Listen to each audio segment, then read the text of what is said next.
Hello and welcome to Dateline Lagos on Channels Television. I'm Ayo Tunde Balogun. Coming up on the program, Governor Sanwo-Olu launches 5 billion naira contract for Eko rice paddy supplies. State government inspects Ilubrin food protection channel, and Governor Sanwo-Olu rewards LASU best graduating student with 10 million naira.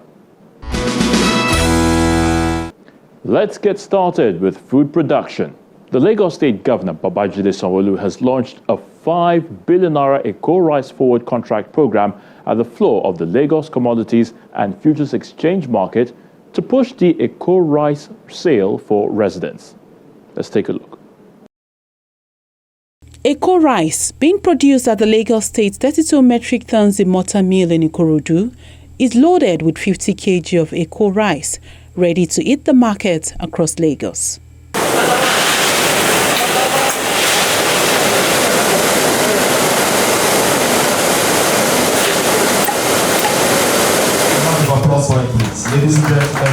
To fast-track the sale of the locally made rice, Governor Babajide Sanwo-Olu's deputy Kadri Hamzat at the Lagos Commodities Futures Exchange to collaborate with an indigenous agribusiness and manufacturing company, John Vance Group, and also launched the 5 billion naira Eko rice forward contract program. It's a full grain rice, one of the best you can see. The governor explains how the forward contract will achieve the food security plan for Lagos.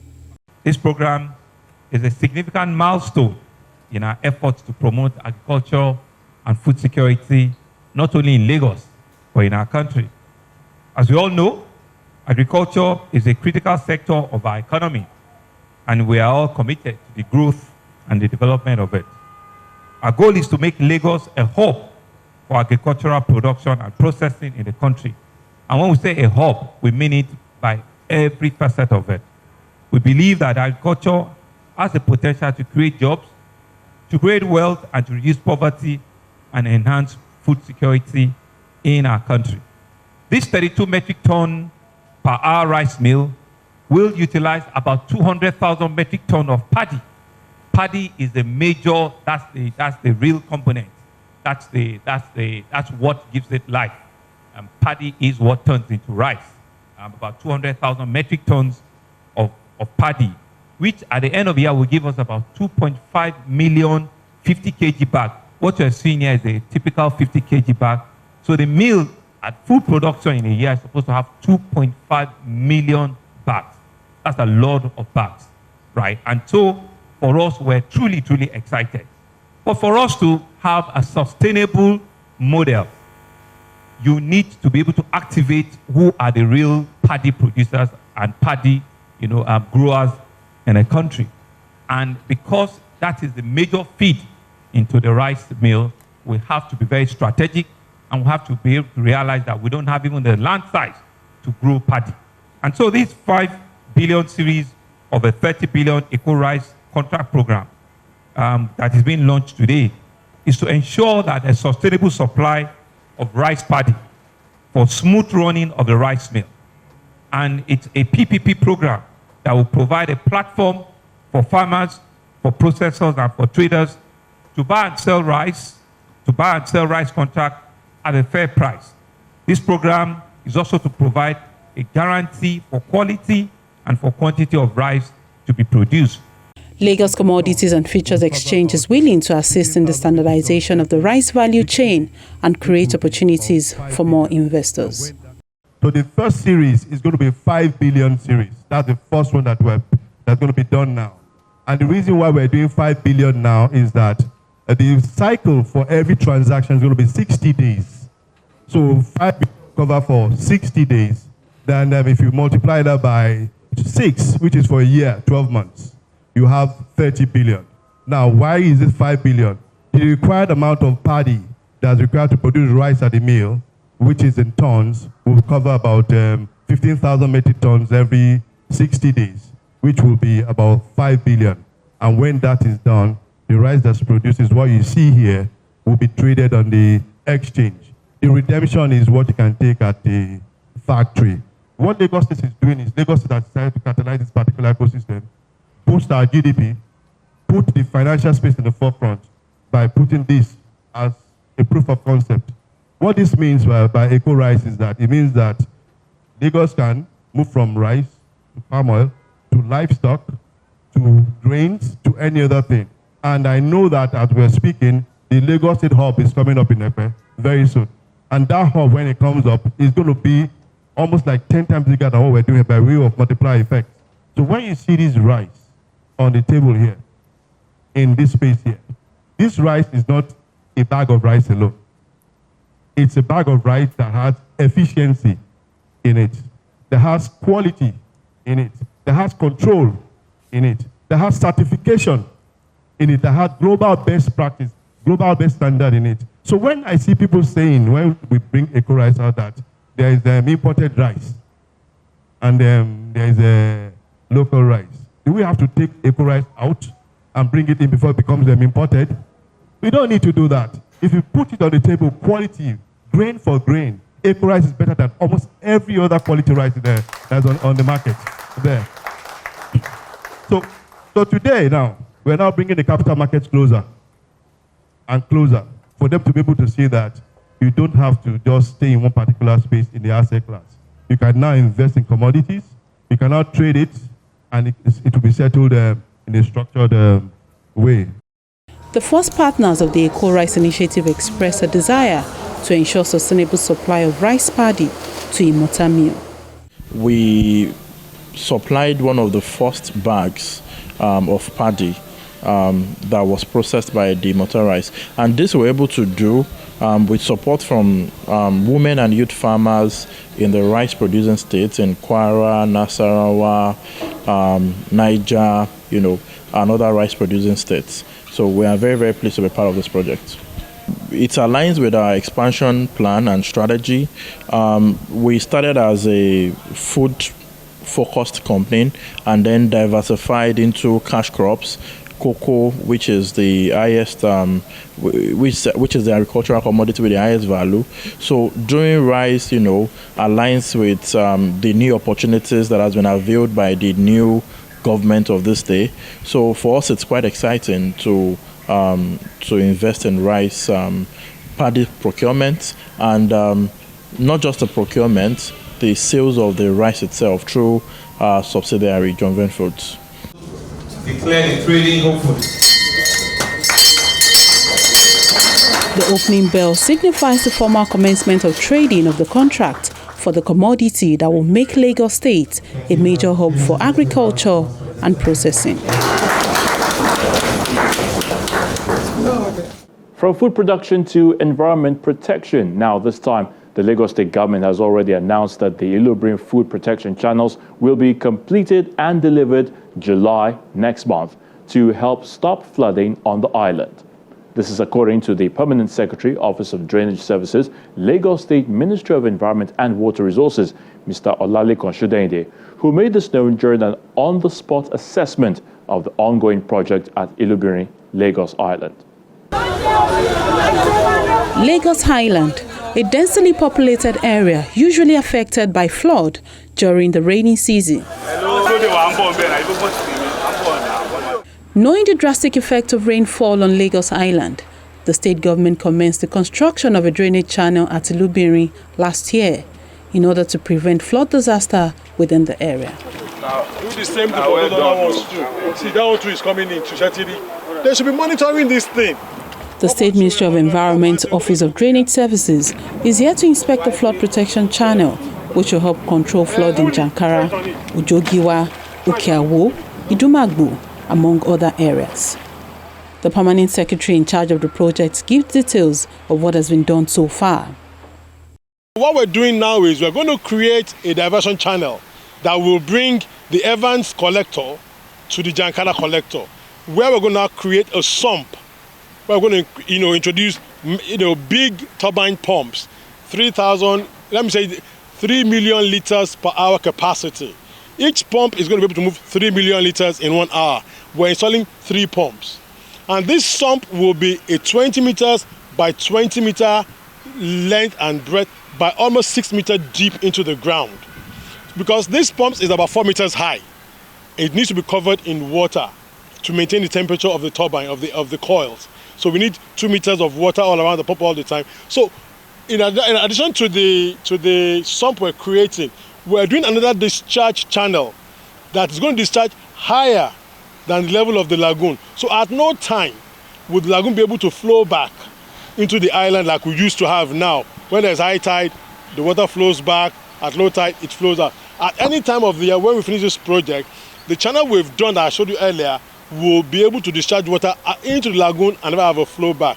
So the invert of that channel to the bottom of the sump is 6 meters. If you not add even the height of the channel to it, so we're talking about maybe like 8 meters mass box concrete for the pump alone. So all this is what we're doing. When we say pumping station, we're not going to just put in a pump. We're talking of mega pumps that is almost twice my height or more than twice my height that we're installing there that can move 3 million liters in 1 hour. I don't think we have that kind of volume existing, but we're looking for the peak. That's a 1 in 50-year rainfall that can give us that. So we're prepared for it. And the real peck to this project is that it is fully automated through a SCADA system. He is optimistic that the project will be delivered July next month, while the temporary pumping stations remain active. We don't want the October intensity to catch us on that, because when you're digging 6 meters on the island, that's a number. That requires a lot of double handling. And we don't want the rain to affect that process. So we just want to bring you here for you to see exactly what we're doing, what is causing the flooding, and the best way to handle the situation. So opening up the canal or not does not solve it. It will only give inlet for the high tide to come back into the Lagos Island when it is actually raining. But in the interim, we still have our temporary pumping stations active. We have 6 pumps that are being powered by the Ilubimi project, to pump into the lagoon as it is, so that when the rain is still not too high, we can still get some relief for the people. At the end of June, come July, I'm sure all these issues would have been resolved and we'll be able to move on. For people to realize that when they're constructing any building now on Lagos Island, you need to find out what is the mean sea level and go a minimum of 3.7 meters above that level. The Lagos has a drainage master plan.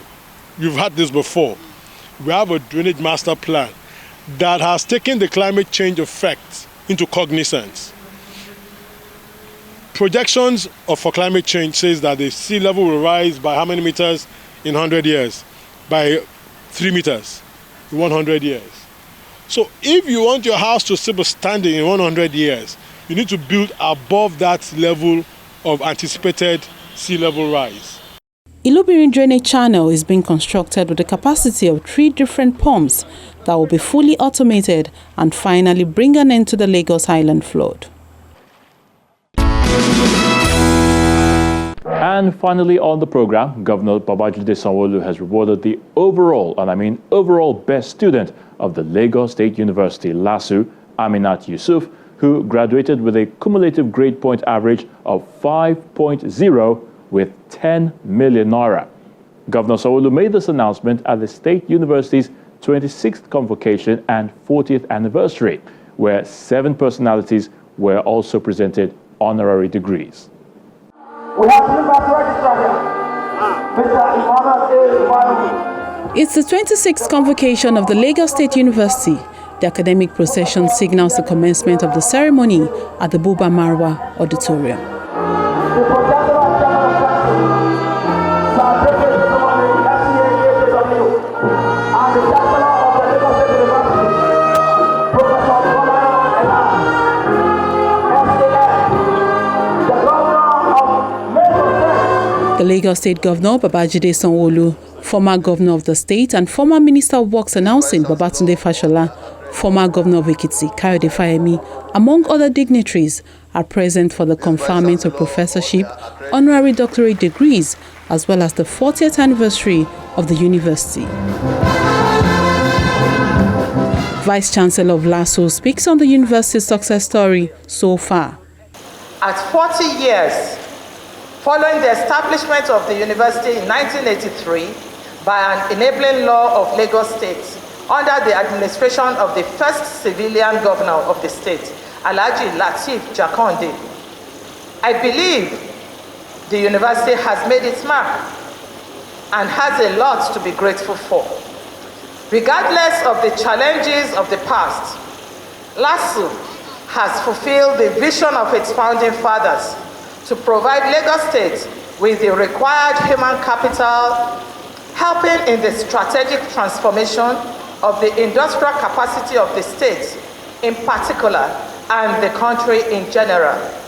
It stands to reason that LASU's contribution to the training of qualified manpower continues to inspire thousands of young graduates who are shaping the industry and adding great value to the nation.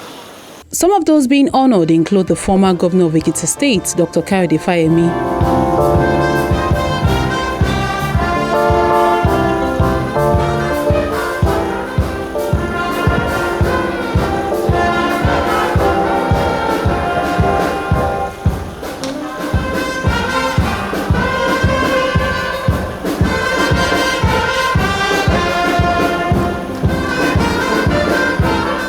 Former Governor of Lagos State, Mr. Babatunde Fashola.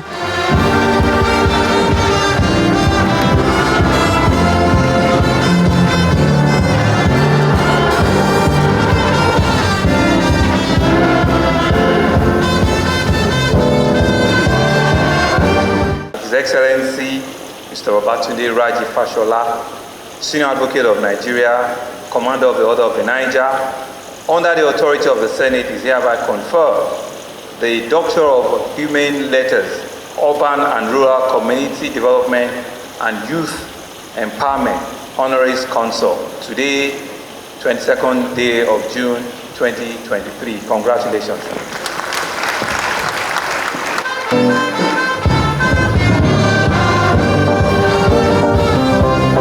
And the monarch of Elegushi, Oba Said Elegushi. LASU na helele, LASU na wayao, LASU na helele, LASU na wayao.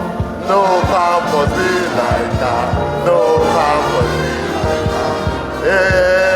Hey, that's right. If you like go Unilag, now your fault.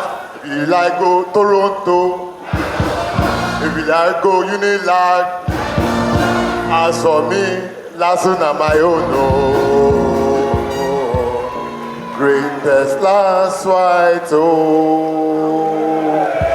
Greatest last white, oh. We have to do something before we go. Greatest last white, Thank you.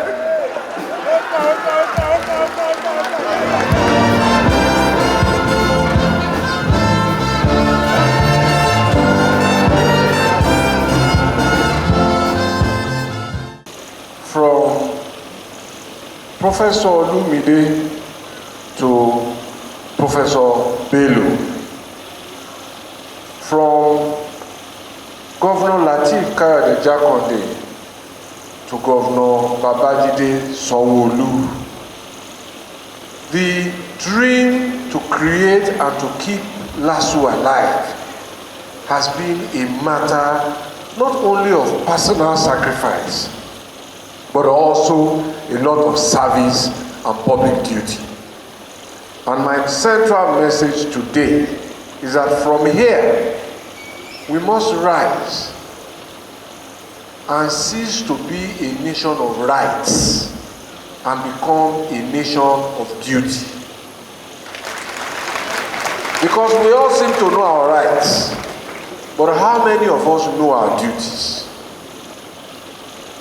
And for those who have such engines on their phone, please just Google and read Section 24 of the Nigerian Constitution.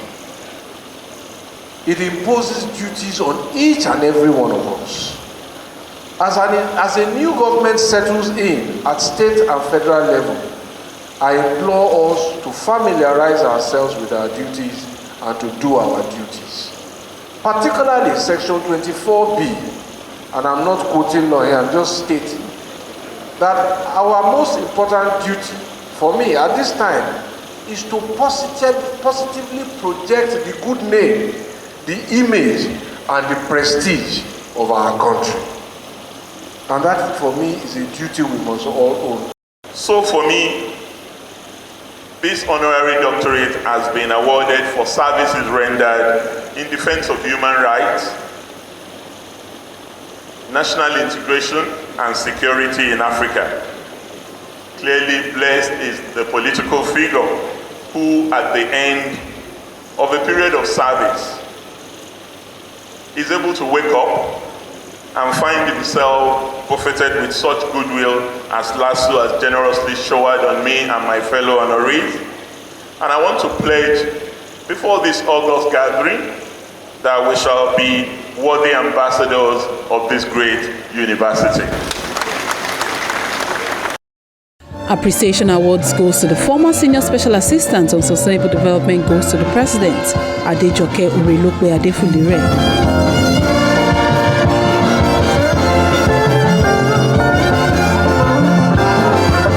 The first Vice-Chancellor of LASU, late Professor Folabi Olumide, was also honoured with posthumous Appreciation Award.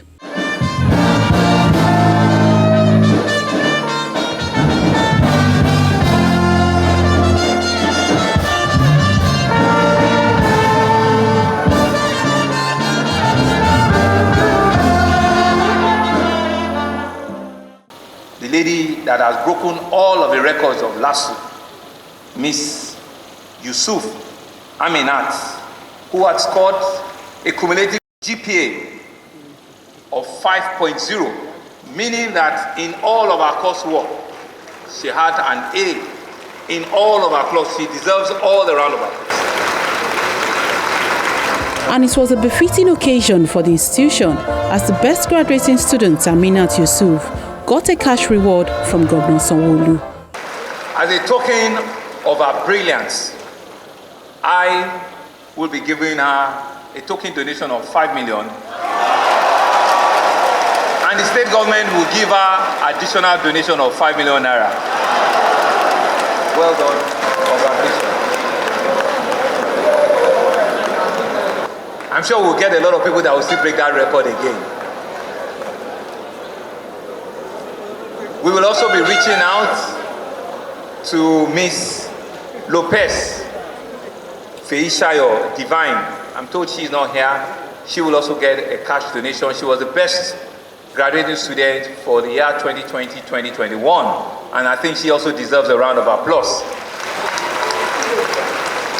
To those of you who have been awarded doctoral honors, Doctor of Philosophy degree, I applaud you for your resolute determination to go through the academic marathon, which has earned you this higher degree in the academic system.